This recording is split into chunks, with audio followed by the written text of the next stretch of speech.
Good morning and welcome to Barbara's Bulletin. We have a packed show for you with some of the most pressing stories from around the world. First up, let's take a look at two major developments in the UK. The British government has announced new policies aimed at reducing immigration, but these plans are already sparking controversy. Reform UK, a party led by Nigel Farage, has proposed a migrants' labour levy that would make it more expensive for companies to employ non-UK nationals. This policy would also affect EU nationals who have settled status in the UK, despite promises made during the Brexit referendum campaign that their rights would be protected. On the other hand, the UK government has also announced changes to its migration policies, which could impact hundreds of thousands of people who have made their lives in Britain. Under these updated policies, overseas nationals, including those with settled status, could face eviction from social housing and higher national insurance costs for employers. Rights groups are speaking out against these plans, saying they go against promises made to EU nationals during the Brexit campaign. One EU national, who has lived in the UK for 37 years, told us she's worried about losing her job and being forced to leave the country. The Liberal Democrats have also criticized the plans, saying they would throw the economy into chaos and invite damaging retaliation from the UK's closest trading partners. In other news, the UK government has also announced changes to its trade policies, with a new deal aimed at reducing tariffs on British goods. However, some critics argue that this deal could lead to higher prices for consumers and hurt the environment. We'll be taking a closer look at these stories and more throughout the show. We'll also be hearing from experts and individuals affected by these policies to get a better understanding of what they mean for people on the ground. For now, let's take a break. We'll be right back with more of today's top news on Barbara's Bulletin. Welcome back to Barbara's Bulletin. We're diving into a complex and sensitive topic that's been unfolding in the Middle East. The recent conflict between Israel and Lebanon's Hezbollah has left a trail of destruction and displacement in its wake. As we explore this story, I want to emphasize that our goal is to provide a fair and balanced perspective, avoiding any bias or sensationalism. The conflict began in early March when Israel launched an air and ground campaign in Lebanon in retaliation for armed group Hezbollah's fire at Israel in support of Iran. The fighting has resulted in the displacement of over 1.2 million people, roughly a fifth of Lebanon's population.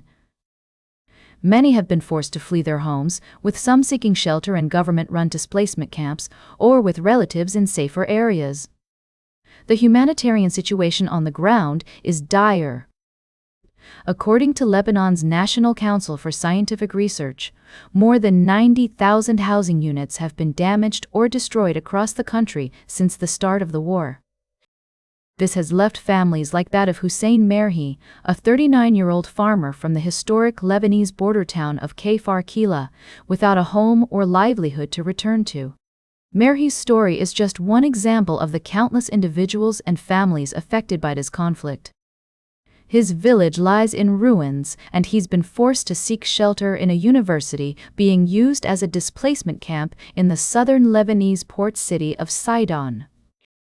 Despite the recent ceasefire, many like Merhi remain displaced, with no clear timeline for their return or access to basic necessities like housing and healthcare. The international community has raised concerns about the mass displacement and no return orders issued by Israel, which Amnesty International has deemed a violation of international humanitarian law. Israeli officials argue that these measures are necessary to protect civilians from harm. As Lebanon and Israel engage in discussions over a U.S.-backed proposal for Israeli forces to hand some Lebanese territory to Lebanon's military, the fate of those displaced remains uncertain. Authorities are bracing for a long-term displacement crisis, with potential solutions like prefabricated housing or cash-for-rent programs being explored. It's essential to acknowledge the complexity and depth of this issue, which is deeply intertwined with the region's history and geopolitics. As we continue to follow developments, we'll strive to provide you with nuanced and accurate information, avoiding simplistic or sensationalized narratives. Welcome back to Barbarous Bulletin. As we wrap up today's show, I want to take a moment to discuss the ongoing situation in Ukraine and its impact on Russia. The conflict has been escalating, with Ukrainian drone attacks targeting Russian oil refineries and fuel supply lines in Crimea. According to recent reports, at least 4 people were killed in these attacks, including a child, and several industrial sites were damaged. The Russian-appointed governor of Crimea, Sergei Aksyonov, confirmed that 2 people were killed near the city of Simferopol, while the Sevastopol governor Mikhail Razvozhaev introduced a temporary rolling blackout regime to prevent a major failure in the energy system. It's also worth noting that Ukraine has been targeting Russia's industrial oil and gas infrastructure, with drone strikes damaging several bridges linking occupied Kherson with annexed Crimea. The Kremlin-installed authorities have restricted commercial and passenger traffic along major roadways leading to Crimea.